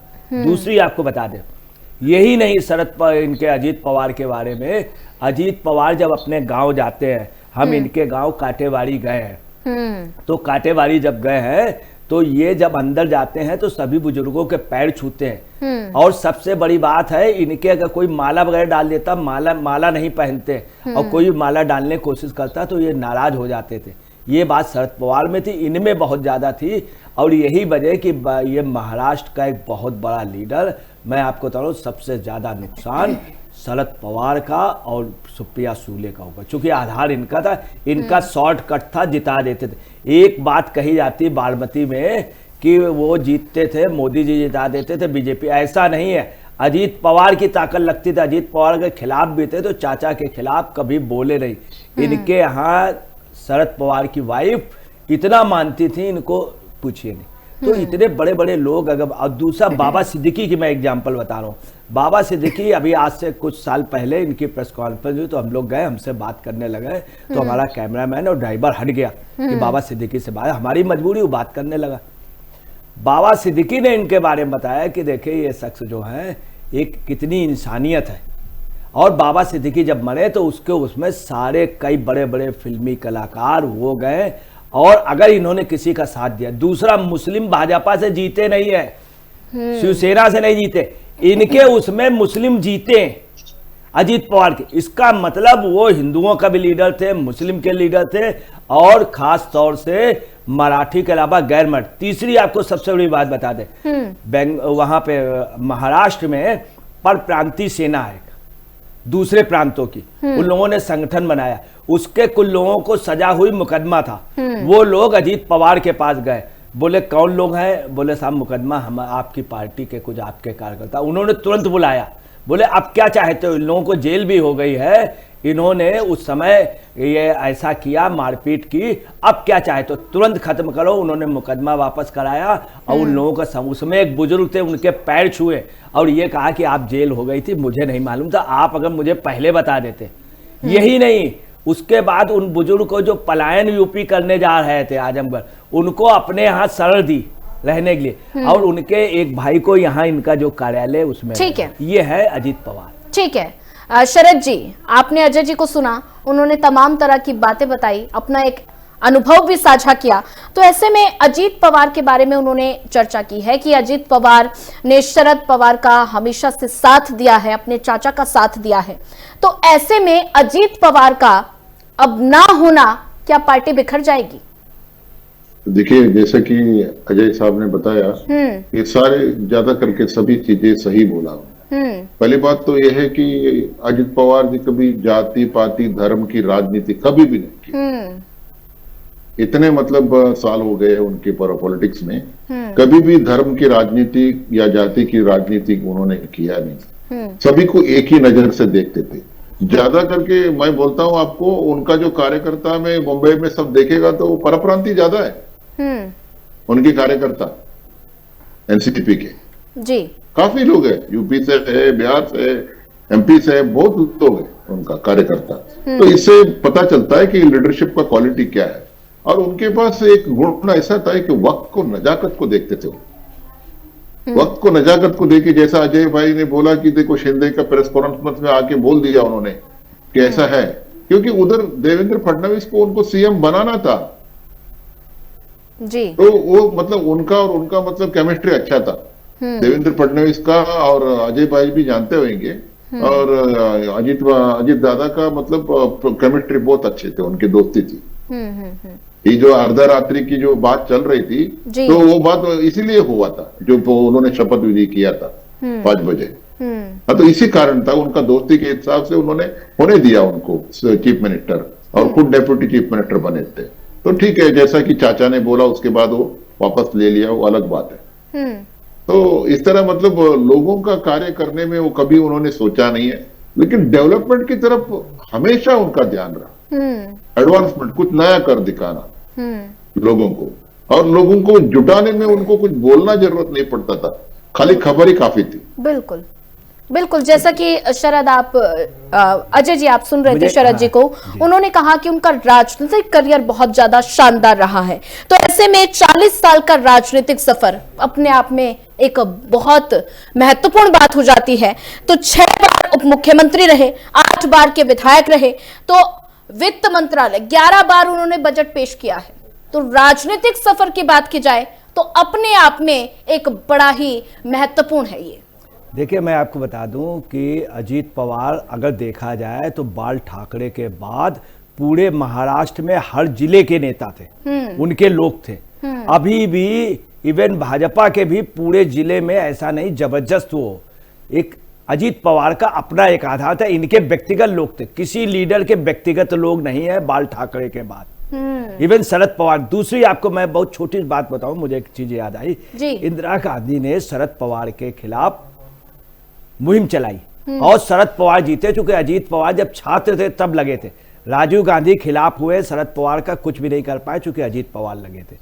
तीसरी आपको बता रहे, अजीत पवार ने एक बार हम लोगों से बातचीत में क्या बताया, उसमें सुशील सिलवानो जी भी थे, कई पत्रकार थे, कि ऐसा है इंदिरा जी सोनिया जी प्रधानमंत्री किस बेस से बन जाएंगी, वो विदेशी नागरिक है, उनको कुछ आता नहीं। तो हम लोगों को बात बाउंस करी उस जमाने में कि सोनिया जी के खिलाफ बोल रहे। 5 रोज बाद शरद पवार ने बयान दे दिया कि सोनिया जी के प्राइम मिनिस्टर या लीडर बनने पे पार्टी का नुकसान होगा। शरद पवार की हिम्मत अजीत पवार की वजह से, उसकी वजह से शरद पवार का कैरियर, इस सच बात कहने पे शरद पवार का कैरियर डाउन हुआ, परंतु ये लोग अड़े रहे। उसका रहा लोकसभा अध्यक्ष PS संगमा और बिहार के एक लीडर तारिक अनवर, ये सब इनके खिलाफ हो गए और कांग्रेस में। ठीक है अजय जी, आपको रोकना चाहूंगे, एक बड़ी जानकारी आपको बता रहे हैं, अजित पवार का पार्थिव शरीर विद्या प्रतिष्ठान पहुंच गया है। बड़ा अपडेट आपको बता रहे हैं। राजकीय सम्मान के साथ अजीत का अंतिम संस्कार, गृह मंत्री अमित शाह, बीजेपी अध्यक्ष नितिन नवीन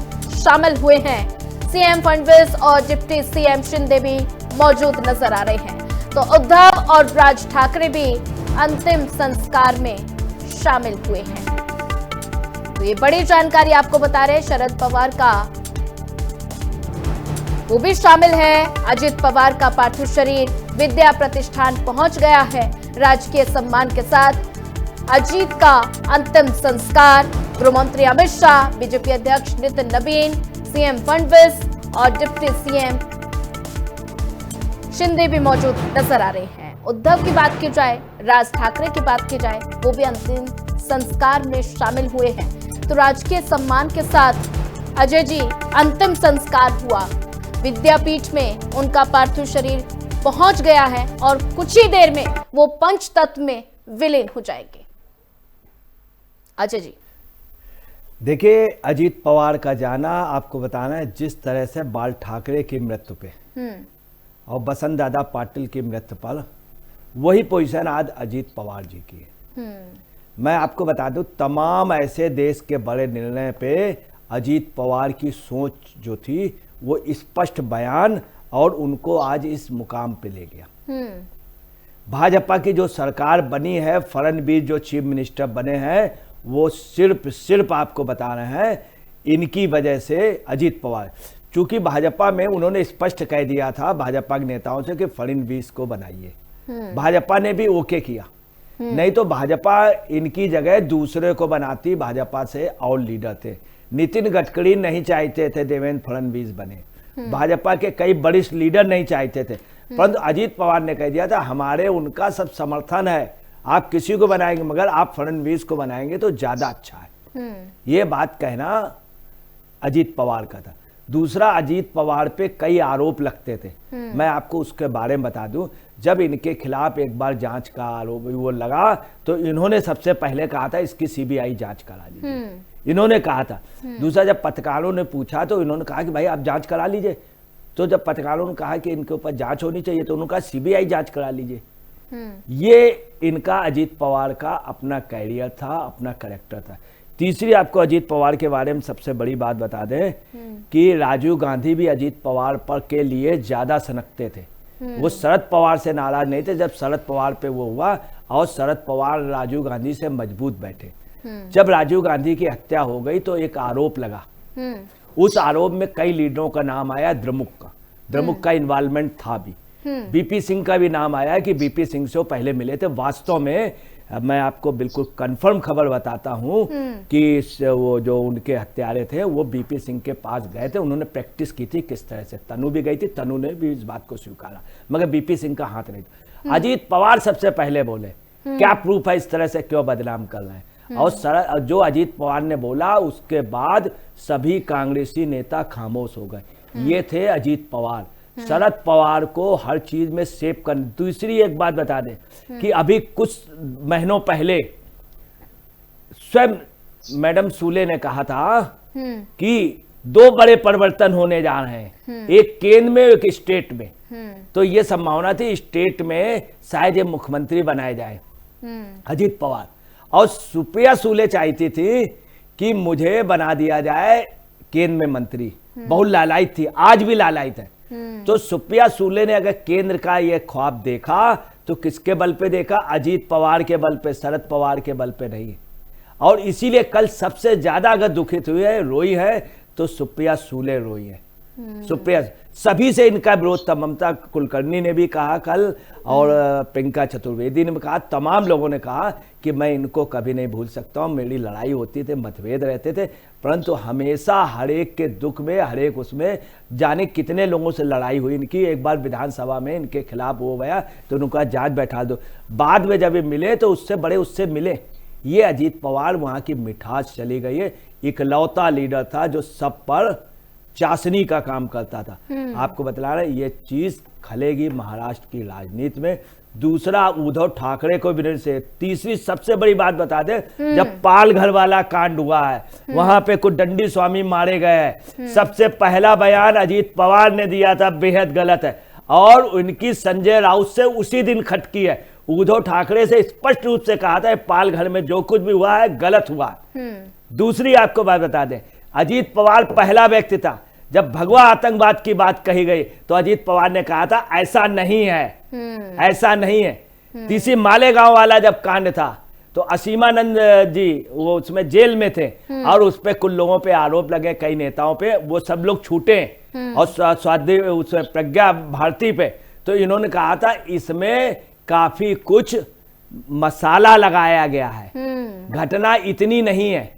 और ये बात सही निकली। उस समय एक मुस्लिम आईपीएस थे, उनको केंद्र सरकार ने, कांग्रेस ने ये कहा कि इनके लिए आरएसएस के प्रमुख का नाम ले लो, इन सब का नाम ले लो। उस मुस्लिम आईपीएस ने कहा कि अगर मैं इस तरह का करूंगा तो फिर गलत साबित हो जाएगा, जो केस है ये भी पलट जाएगा जी। उसने कहा, उसमें अजीत पवार ने उसको शाबाशी दी थी उसी वक्त, जबकि अजीत पवार कांग्रेस में थे। ये अजीत पवार का कैरेक्टर है। मैं आपको बता रहा हूं, लोग रोएंगे पूरे महाराष्ट्र में, पूरे देश में। बिल्कुल अजय जी, तस्वीरें तो साफ बता रही हैं। आधा सेकंड लूंगा, आधा सेकंड। अगाधा संगमा, पीए संगमा इनके चाचा के दोस्त थे। तीनों लोगों ने कांग्रेस से विद्रोह किया था। अगाधा संगमा कांग्रेस से चुनाव लड़ी।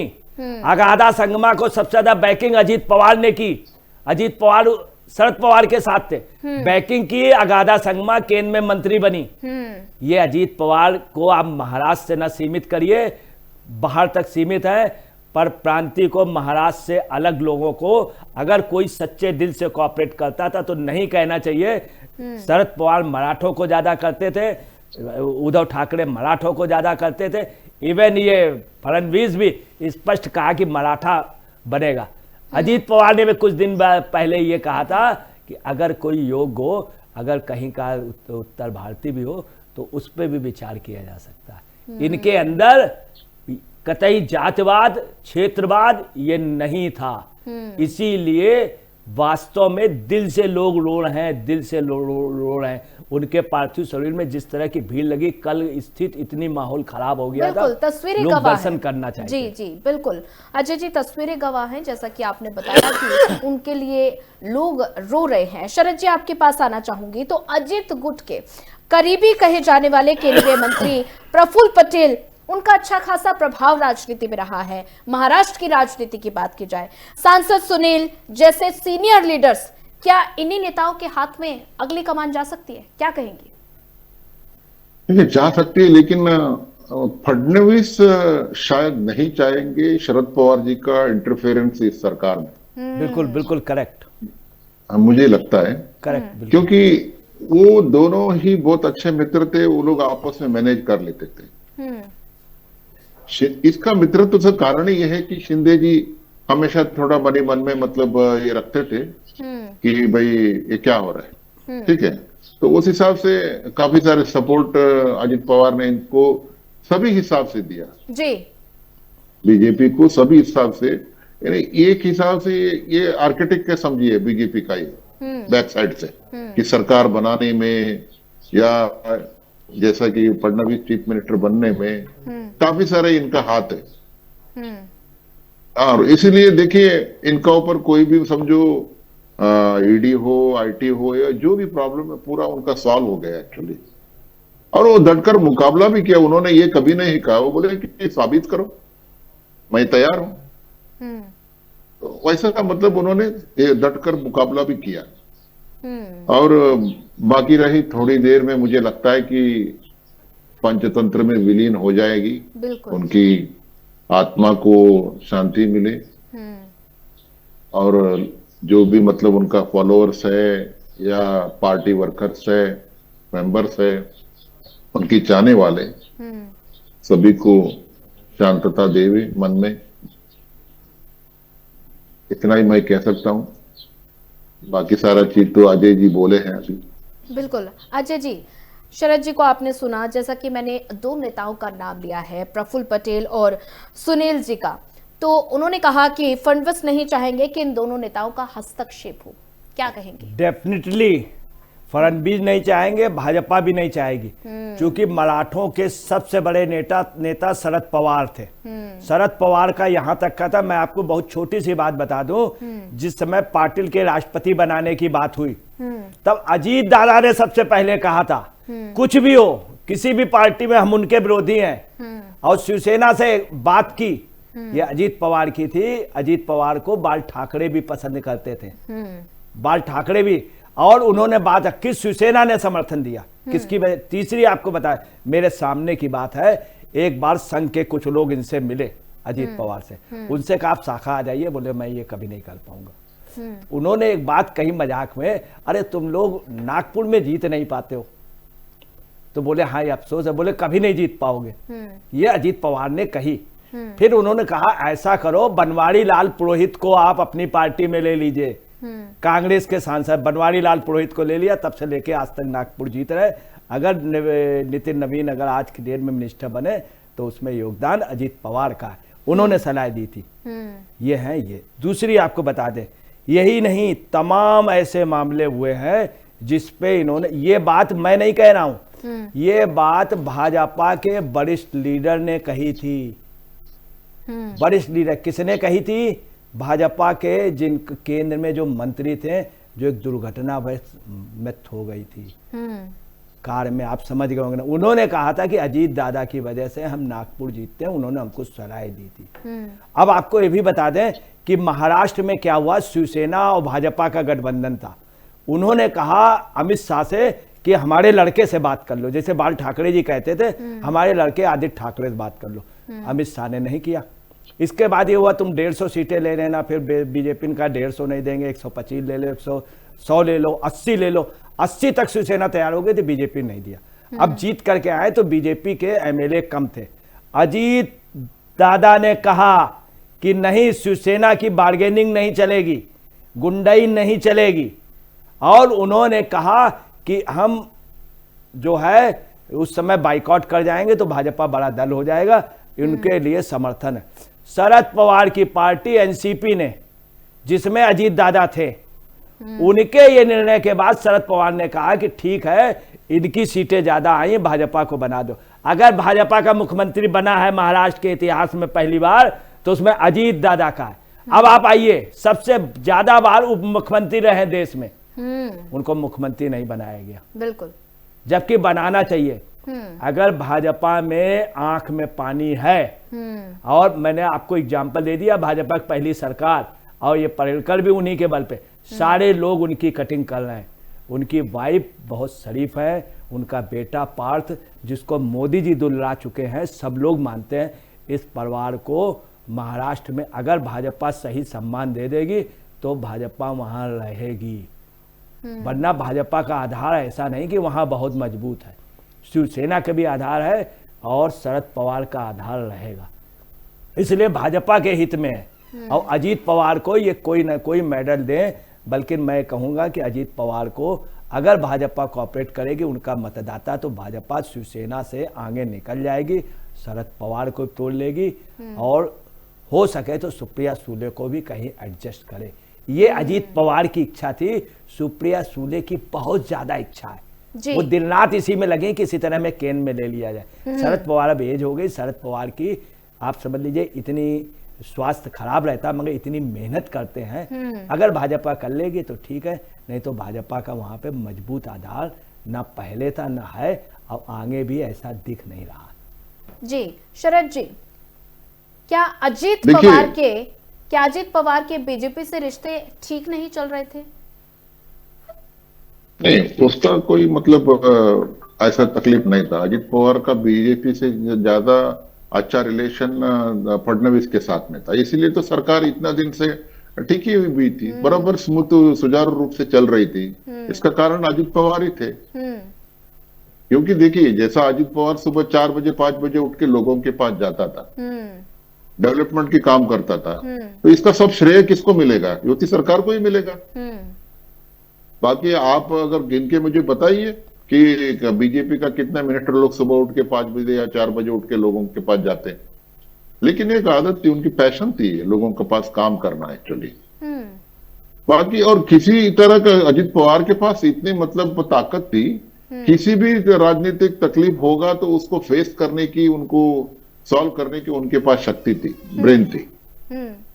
और वो डैशिंग नेचर के थे, बोल देते थे जी, मन में रख के नहीं घूमते थे, सामने से बोलते थे, सामने वालों को भी बोलते थे लड़ाई करना है सामने आ जाओ, मैं खड़ा हूं इधर। हाँ, ऐसे व्यक्तित्व थे उनके।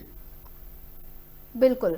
हाँ, ये जो डिफरेंस है शरद पवार जी में और अजित पवार में, ये डिफरेंस थे। शरद पवार जी बहुत कम बोलते थे।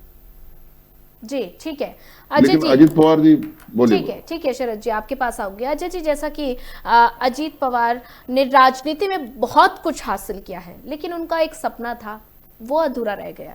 वास्तव में अधूरा। मैं आपको अजित पवार के बारे में एक बात और बता दूं, याद आई कि 68 जिन्होंने इजाद किया था गेहूं, अजित पवार ने कई बार केंद्र के मंत्रियों से कहा कि इनको सम्मान मिले। चौधरी चरण सिंह को जब सम्मान मिला भारत रत्न से, तो एक कृषि वैज्ञानिक को और मिला। उसकी सलाह बराबर अजीत दादा देते थे। मैं आपको बता रहा हूं, अजीत पवार जब छोटे थे तब कानपुर के चंद्रशेखर आजाद कृषि विश्वविद्यालय में गए, वहां से गन्ने और कई चीजों को समझा, पूछा गए। उसके बाद उन्होंने महाराष्ट्र में गन्ना उगाया, जो गन्ना इतना मोटा था, यूपी गन्ने की खान थी, पश्चिम उत्तर प्रदेश, यहां नहीं वहां हो गई। ये अजीत पवार की देन थी। दूसरी अजीत पवार की देन की आपको बता रहे हैं कि चरण सिंह के साथ जो थे उनकी वजह से मिला। इन्होंने वहां की एग्रीकल्चर में, सहकारिता में बहुत बड़ा काम अजीत पवार ने किया है, बहुत बड़ा काम। और लोगों की आर्थिक उन्नति के लिए आज भी सहकारी समितियां अगर कहीं मजबूत हैं तो महाराष्ट्र में, इसीलिए महाराष्ट्र में ठीक से पानी नहीं है, बहुत जमीन उपजाऊ नहीं है, उसके बावजूद भी महाराष्ट्र का किसान सर्वोच्च है। सबसे ज्यादा आर्थिक स्थिति उसकी खराब है, मगर वो कुछ ना कुछ कर लेता है। इसमें अजीत पवार, शरद पवार का योगदान है, शिवसेना का नहीं है, बाल ठाकरे का नहीं है, भाजपा का नहीं, कांग्रेस का नहीं है। अगर सबसे ज्यादा महाराष्ट्र को सींचा है तो शरद पवार और अजीत पवार ने, इसमें कोई शक नहीं। और जो सरकारें हैं ये भाजपा की जो स्थायी है, और फडणवीस है आज उन्हीं के बल पे, इन लोगों को भी ये चाहिए, सुप्रिया सुले को भी आधार हुए थे, बाबूजी का आशीर्वाद था। अगर अजीत पवार की उपेक्षा करेंगे तो ये नुकसान में हो। ऐसा नहीं, आर.के. करंजिया जैसा इतना वरिष्ठ पत्रकार अजीत पवार को गोद में खिलाते थे। अजीत पवार को आप समझ लीजिए, आर.के. करंजिया ब्रिड्ज के, जिनसे मिलने के लिए बड़े बड़े लोग तरसते थे। तब शरद पवार इतने बड़े नेता नहीं थे, मगर अजीत पवार का कहीं ना कहीं कुछ है। वास्तव में महाराष्ट्र का सहज चला गया। बिल्कुल। शरद जी, अजीत परिवार के लिए बेहद ही दुखद क्षण है, अजीत पवार के लिए, के परिवार के लिए। तो ऐसे में बात की जाए तो कुछ ही देर में वो पंचतत्व में विलीन भी हो जाएंगे। तो अब बात करते हैं कि पार्टी का अगला लीडर कौन होगा, क्या परिवार से लीडर बन सकता है? बात की जाए उनकी धर्मपत्नी सुनेत्रा पार्टी की कमान क्या संभाल पाएंगी, क्योंकि उनका जो राजनीतिक करियर है वो भी अच्छा खासा रहा है, राज्यसभा की सांसद हैं, क्या उनको कमान मिल सकती है?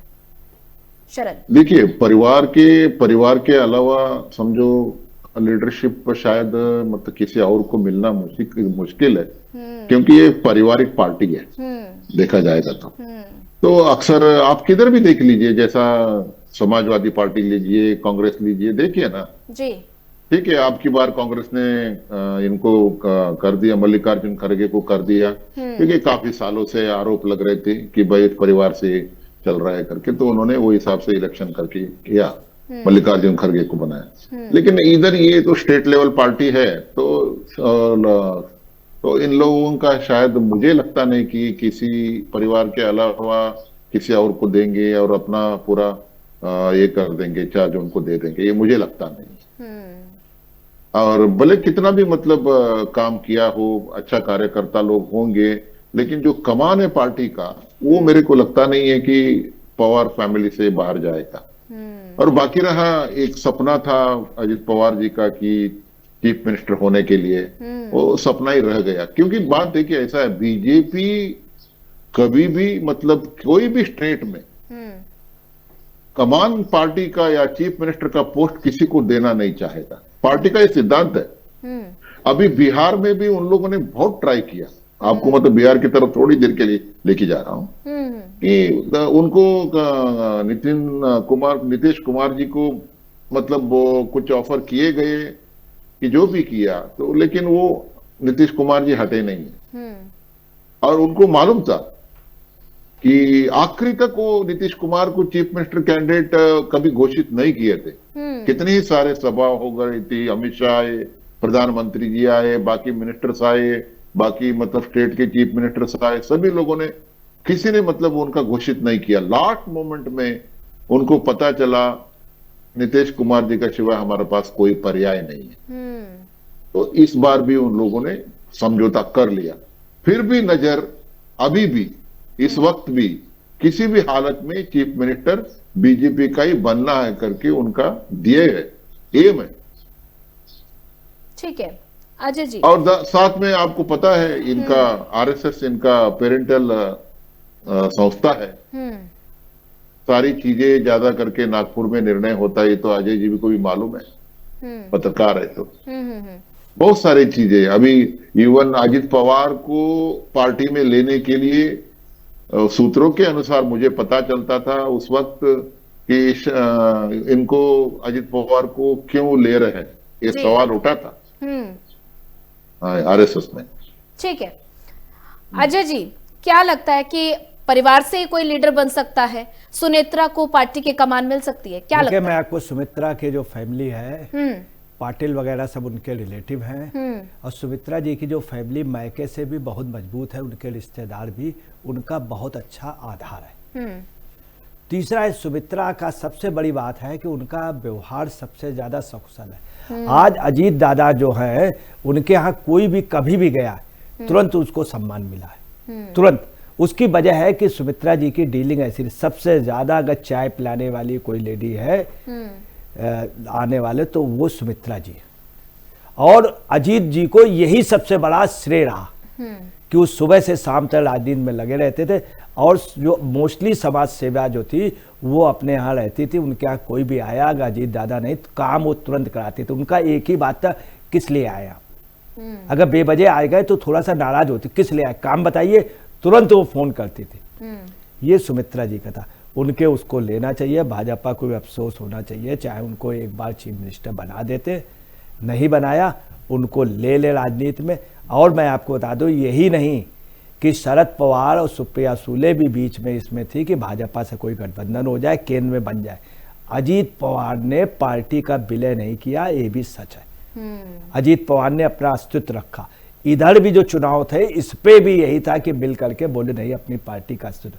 आज वो अस्तित्व दिख रहा है। अगर अजीत पवार को वहां पे निकाय चुनाव में वोट कम मिला है, उसकी वजह है टेक्निकल, उससे वो हार गए, क्योंकि वहां सब जगह टेक्निकल वोटिंग होती है, पन्ना प्रमुख होते हैं। भाजपा इसमें बहुत आगे। बिहार में भाजपा को मत कम मिला है, परंतु उन्होंने सीटें ज्यादा दी क्योंकि उनके पास टेक्निकल वोटिंग है, उनका एक एक कार्यकर्ता। अजीत पवार ने जितना इनके साथ किया उतना इन्होंने उनके साथ नहीं किया। ये भाजपा के डीएनए में भी रहा। ये नीतीश को भी नहीं बनाते, उसके बाद भी नीतीश ने एक हल्का सा ड्रामा दिया था कि अब राजनीति से हट रहे हैं, संन्यास ले लेंगे, तो भाजपा घबरा गई। यही इन्होंने नवीन पटनायक के साथ किया, यही चौटाला के साथ किया, और यही उद्धव के साथ किया। तो भाजपा कहेंगे, भाजपा को ये अपना सही नब्ज अगर पकड़ लेगी तो ठीक रहेगी, वरना अजीत दादा के साथ किया गया दुर्व्यवहार या अजीत दादा को उन्होंने कोऑपरेट नहीं किया तो भाजपा को महाराष्ट्र में बहुत नुकसान होगा। क्योंकि मराठे जो हैं वो शरद पवार और उनके साथ है, हकीकत वहाँ बटे हुए हैं, वहाँ ब्राह्मण भी बटे हुए हैं। एक देशज ब्राह्मण है, दूसरा है वो वहाँ का जो जिसको बहुत बुरी तरीके कत्लेआम हुआ महात्मा गांधी की हत्या के बाद, वो चित्पावन ब्राह्मण। ऐसे मराठे वहाँ जो एक है, अगर ये कर लेंगे तो मराठे इनके साथ उन्हें भाजपा के लिए मराठे जो हैं बहुत पॉजिटिव अब नहीं है।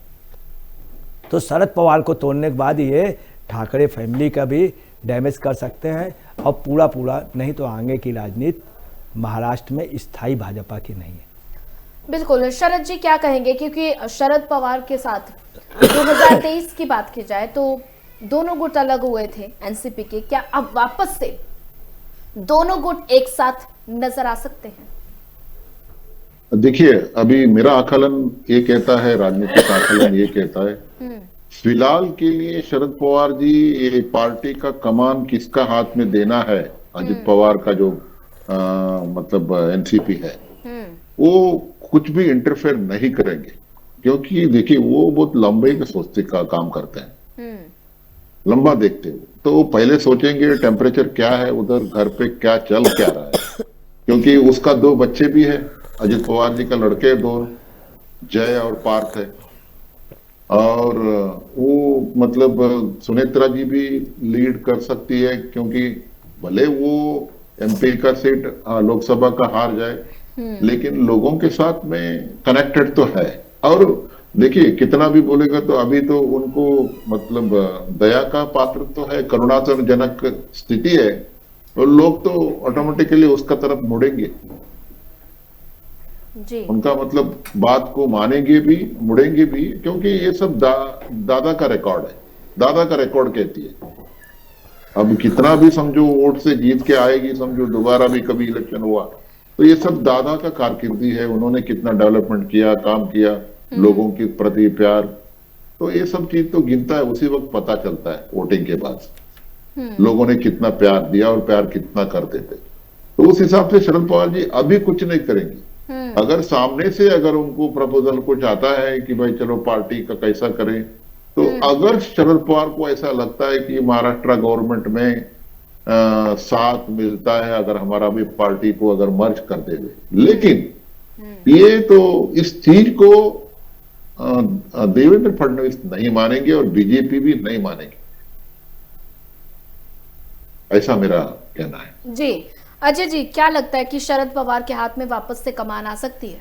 देखिए शरद पवार जी एक एजेड हो गए हैं, थोड़ा सा शरद पवार जी का कभी कभी नेचर भी ऐसा हो जाता है जिद्दीपन का, वो हर एज का, मगर वो सब चीज समझते हैं, साफ बोल भी देते हैं। होना ये चाहिए कि सुप्रिया सूले को केंद्र में मंत्री हो और सुमित्रा पवार जो है ये एनसीपी की दोनों पार्टियों को मिला करके उसकी अध्यक्ष हो, राष्ट्रीय अध्यक्ष।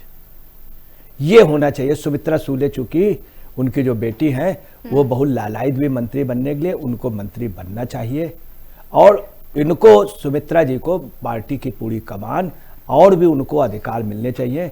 उससे महाराष्ट्र में हमेशा ये पार्टी रहेगी, वरना बड़े बड़े लोग आए, चौहान फैमिली आई, वो भी अपना बहुत बड़ा अस्तित्व नहीं बना पाई, पाटिल भी नहीं, मगर ठाकरे फैमिली का और इनका रहेगा अस्तित्व, पवार का महाराष्ट्र में तब भी था, अब भी, आगे भी रहेगा। उसको अगर शरद पवार जी आगे रखना चाहते हैं तो अपनी बेटी को बना दे केंद्र में मंत्री और इनको अच्छा कमान दे दें और भाजपा भी कोऑपरेट करे तो महाराष्ट्र में इनका अस्तित्व बच जाएगा। वरना होगा क्या, भाजपा गेन करेगी, भाजपा अजीत पवार की पार्टी को गोद में ले लेगी और शरद पवार की पार्टी बहुत कमजोर हो गई है।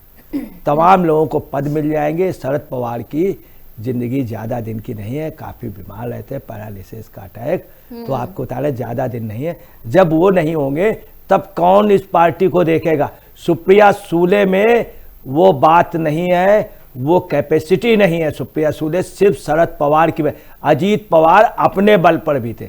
और अजीत पवार ने दादा को भी सपोर्ट किया है और दादा का उनके ऊपर बर्दाश्त था। ठीक है, शरद जी क्या कहेंगे? अजय जी ने कहा कि सुप्रिया सुले में वो बात नहीं है, क्या कहेंगे?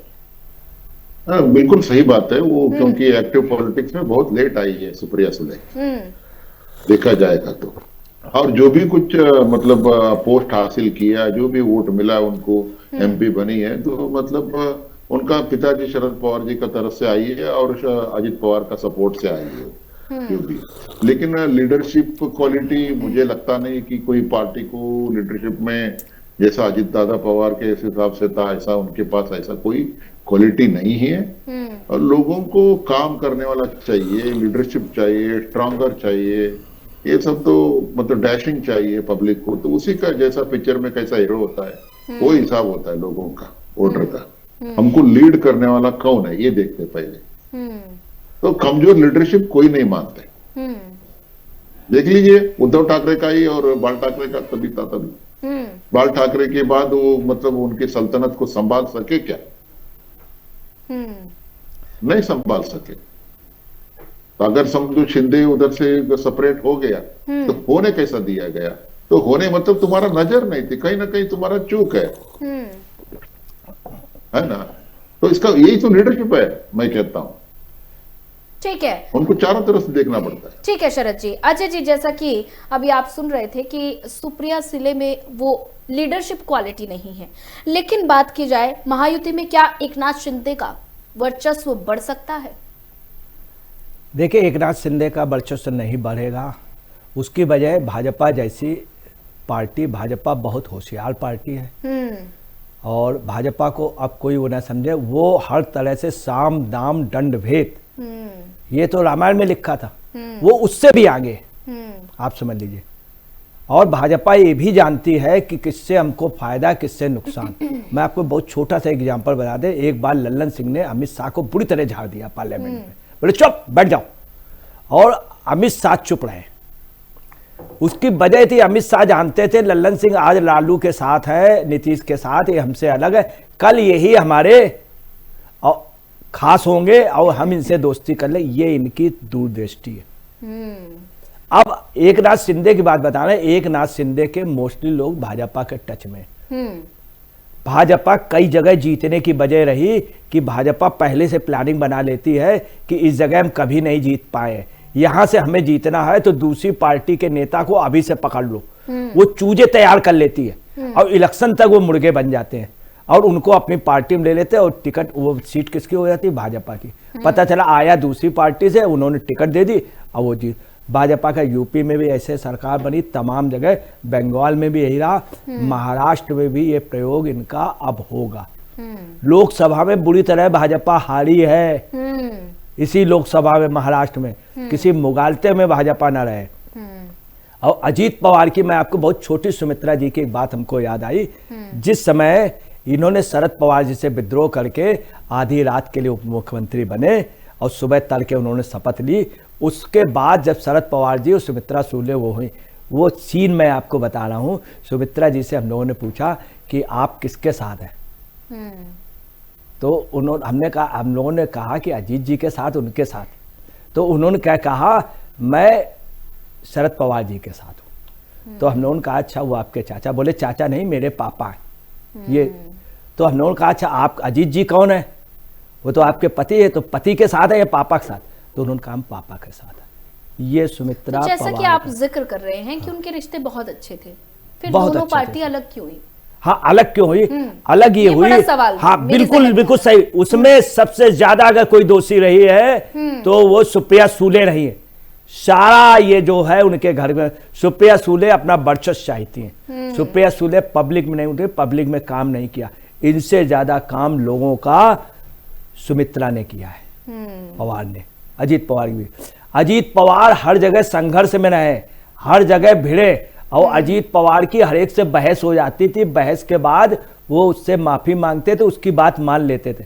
और अजीत पवार का स्पष्ट ये कहना होता था कि भाई या तो आप मेरी बात सुन लीजिए, आप सुन लीजिए, आप निर्णय कर दीजिए।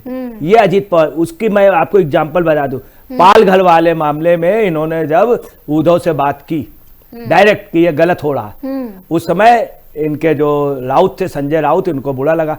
उन्होंने कहा देखिए आप मुझे समझा दीजिए गलत, तो इस बात को रियलाइज कर लिया था। ये रियलाइज। तीसरी आपको बता रहे, अगर यही है कुछ जातियां भाजपा को वोट नहीं मिली, इनके कैंडिडेट कैसे जीते एमएलए में, मुस्लिम कैंडिडेट इनके कैसे जीते, अच्छे फाइट किए। भाजपा से मुस्लिम कैंडिडेट क्यों नहीं, शिवसेना से क्यों नहीं जीता एक नाथ शिंदे, इनके उससे क्यों जीते। कहीं ना कहीं कुछ उसका सबसे बड़ा एग्जाम्पल बाबा सिद्दीकी वाला था। अगर संबंध है तो गए, बाद में पता चला बाबा सिद्दीकी को जितना माफिया को बदनाम किया गया था, इतना बड़ा माफिया। ठीक है शरद जी, जैसा कि आप अजय जी को सुन रहे थे, उन्होंने कहा कि बहुत अच्छे रिश्ते थे शरद पवार के, अजित पवार के, तो उन्होंने जिक्र किया कि सुप्रिया सुले की वजह से दोनों गुट अलग हो गए। क्या आपको भी यही लगता है? देखिए, उससे पहले मैं ये शिंदे जी की बात करूंगा। शिंदे जी को कभी भी बीजेपी ऊपर उठने नहीं देगी, क्योंकि वो दोबारा महाराष्ट्र में कोई बाला साहब ठाकरे को नहीं चाहते वो लोग। ये बीजेपी का सिद्धांत है, हमारे ऊपर कोई नहीं होना चाहिए। इसीलिए उन लोगों ने कॉम्प्रोमाइज करके फर्स्ट टाइम उसको सीएम बना दिया। उनको पता था नेक्स्ट टाइम बीजेपी का ही सीएम बनना है, लेकिन उस वक्त परिस्थिति को देखते हुए उन्होंने उसको बना दिया। क्योंकि वो जो भी पॉलिटिक्स उन लोगों ने रिसोर्ट पॉलिटिक्स किया, असम गया, गुवाहाटी गया, सूरत गया, जो भी किया, इधर से यंत्रणा चल रही थी तो उस हिसाब से किया गया। और side by side Ajit Pawar से भी बातचीत चालू था। खाली सब आंकड़े की खेल थी पूरा। तो वो हिसाब से वो कभी भी शिंदे को ऊपर आने नहीं देंगे, या दोबारा बाला साहब ठाकरे या आनंद दिघे बनने नहीं देंगे। वो रखेंगे, सेफ डिस्टेंस रखेंगे और आंकड़ा भी गिनती में रखेंगे। इस तरह मैं उनके बात बोल सकता हूँ। और बाकी रहा सुप्रिया सुले की, देखिए सुप्रिया सुले जो मतलब शरद पवार जी को रिपोर्ट करती थी, कैसा रिपोर्ट करती, क्या करती, आखिर में पिताजी है तो बेटी है, तो हो सकता है। मतलब ये तो समझो मानस पुत्र थे अजित पवार, उनके पुत्र सरिका मानते थे, मानस पुत्री था समझो। तो निजी आंतरिक कुछ भी छोटा मोटा कला हो सकता है, उसके अंदर हम आकलन लगा नहीं सकते राजनीतिक विश्लेषक, क्योंकि एक घर की बात है देखा जाएगा तो उसमें हम लोग अंदर एंट्री नहीं मार सकते मेरा हिसाब से। लेकिन जो भी हो, कारण जो भी हो, लेकिन कहीं ना कहीं कारण जैसा अजय भाई ने बताया, सुप्रिया जी का भी हो सकता है, कारण हो सकता है।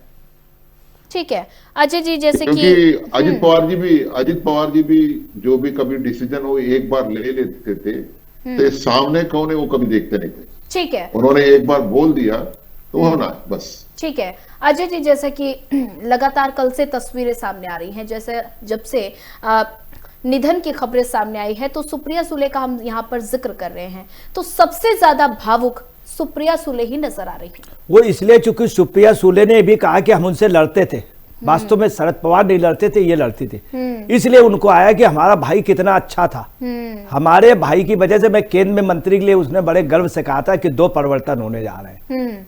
जब ये हुआ था कि अजीत पवार शायद भाजपा के साथ गठबंधन करेंगे, तो उन्होंने कहा 2 परिवर्तन हो जाए, तो उन्होंने अपना भी नाम ले लिया कि मुझे भी फायदा हो जाए, और उन्होंने इस बात को एक्सेप्ट किया।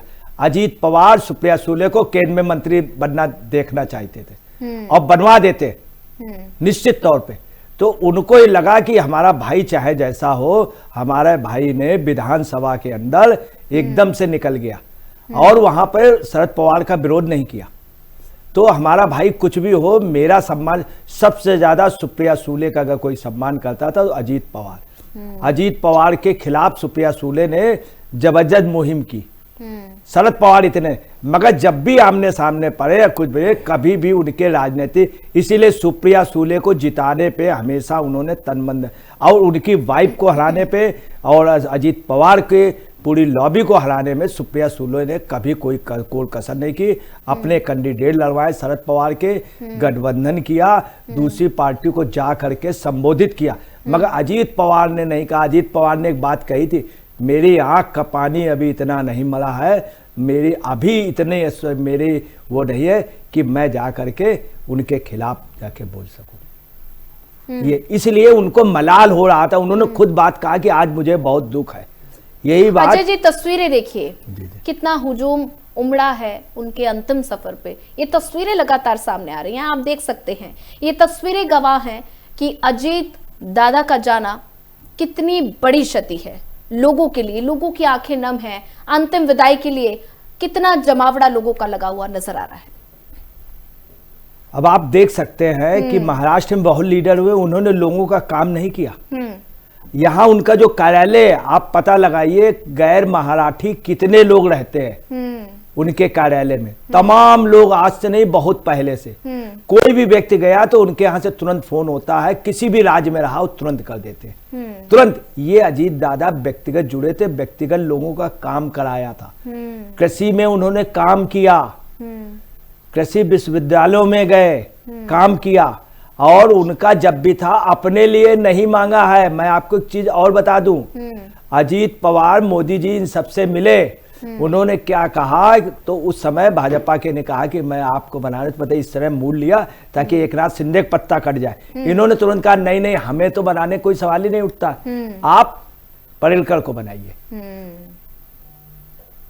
उन्होंने तो बोले शिंदे जी पे कैसा, बोले शिंदे जी नहीं, आप उनको बनाए।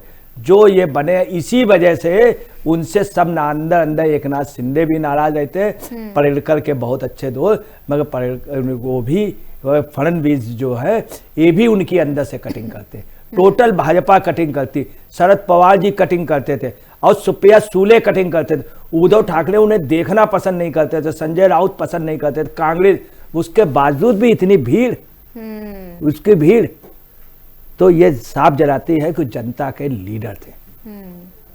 पहला ये ठाकरे के बाद दूसरा लीडर है सबसे बड़ा। जी जी जी। शरद जी क्या करें, तस्वीरें आप भी देख पा रहे होंगे, देखिए किस तरह से हुजूम उमड़ा है उनको अंतिम विदाई देने के लिए। महाराष्ट्र की आंखें नम हैं। अजीत दादा को नम आंखों से सभी अंतिम विदाई दे रहे हैं। इतना हुजूम उमड़ा है, ये तस्वीरें गवाह है उस बात की।